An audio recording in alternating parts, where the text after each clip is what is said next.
Shalom teman-teman. Hari ini Jumat 28 Juni 2024. Dalam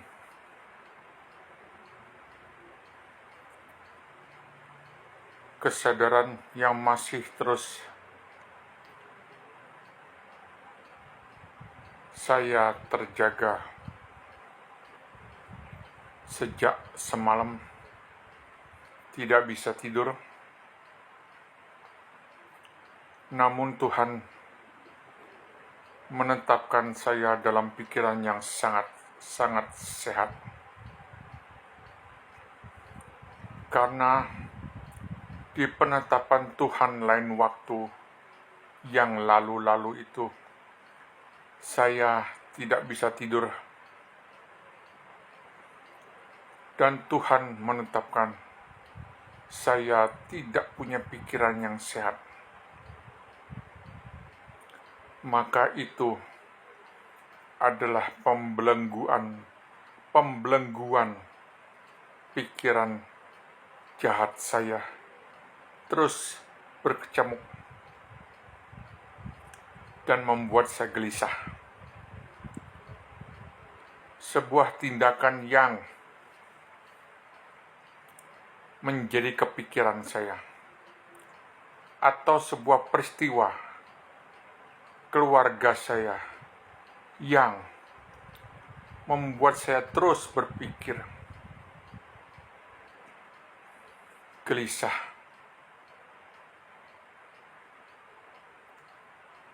Tuhan saat itu belum menetapkan saya untuk mengingat Dia,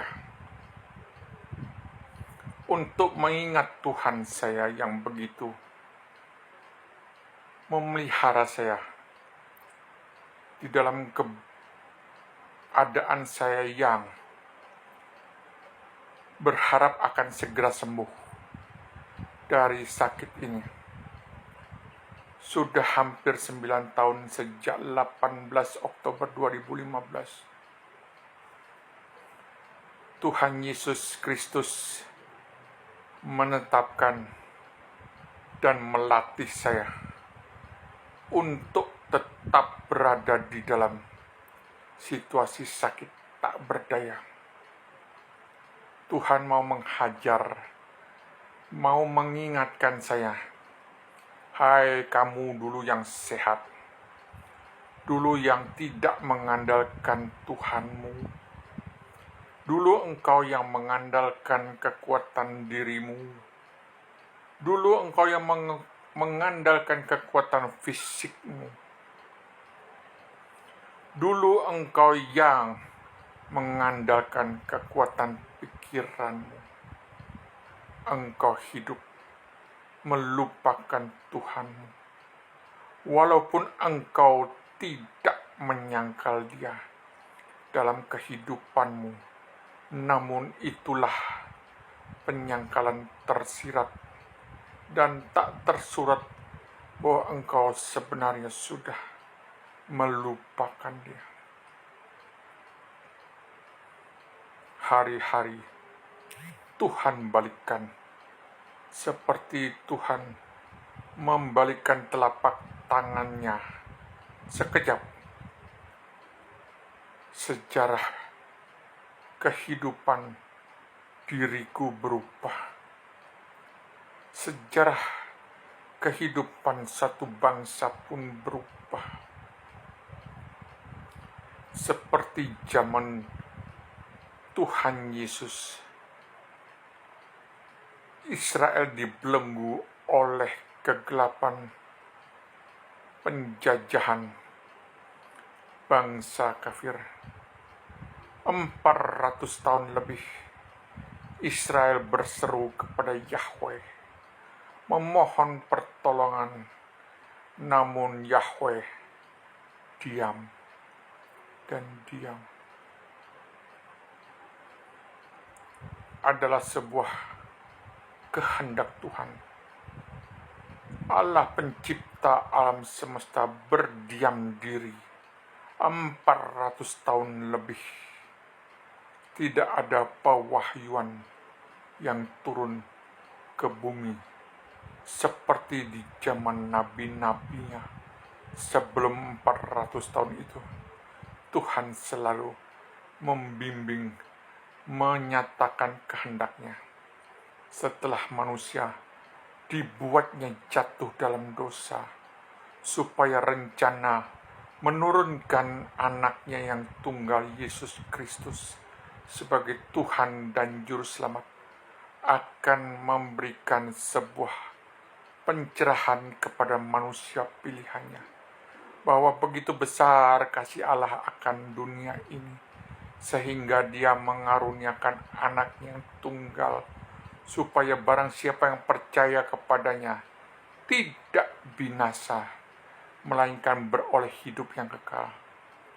Dan itu adalah anugerah, bukan usaha manusia. Seperti itulah Tuhan membuat 400 tahun diam sampai Kristus lahir sebagai Yesus di palungan Bethlehem.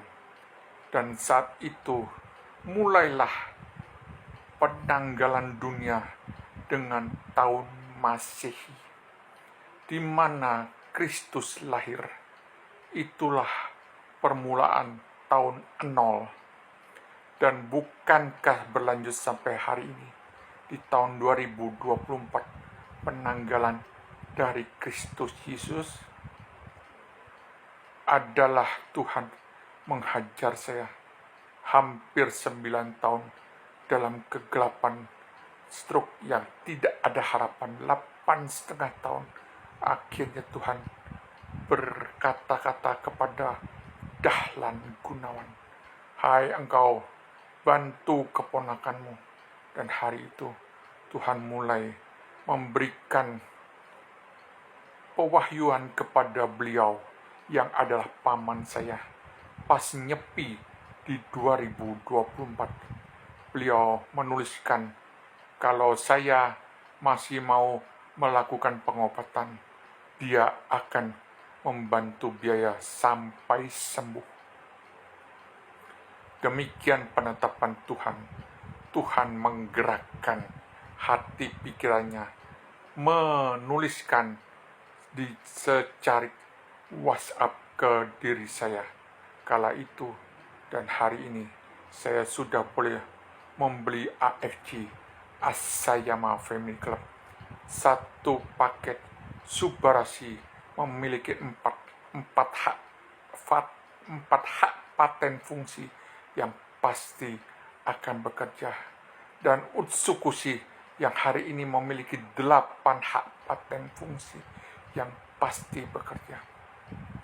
Kala Amikyo tidak mengirimkan dana karena belum penetapan Tuhan, saya tidak sanggup membeli kontinu untuk mengkonsumsi tubuh saya dengan asupan nutrisi superfood non-medis dari Jepang. Ini adalah konglomerasi dari Asayama Family Club dan masuk ke Indonesia tahun 2018 dengan sistem networking oleh 2 pemimpin besar pendiri dari AFC Indonesia dengan sistem networking. Dan saya mulai merintis kehidupan networking saya hanya dari dalam rumah, mengabarkan kepada teman-teman di sosmed, dan Tuhan memberikan sedikit uang saku untuk saya bisa melakukan jajan keperluan diri saya dan keperluan anak saya keempat, Kayla Jocelyn Harento. Inilah tahun Yobel bagi saya yang semua adalah penetapan Tuhan. Tidak ada satu kejadian pun yang bisa terjadi di luar penetapan Tuhan. Dan di dalam mata yang gelap, saya diberikan iluminasi bahwa mata Tuhan ada di mana-mana. Pada saat Dia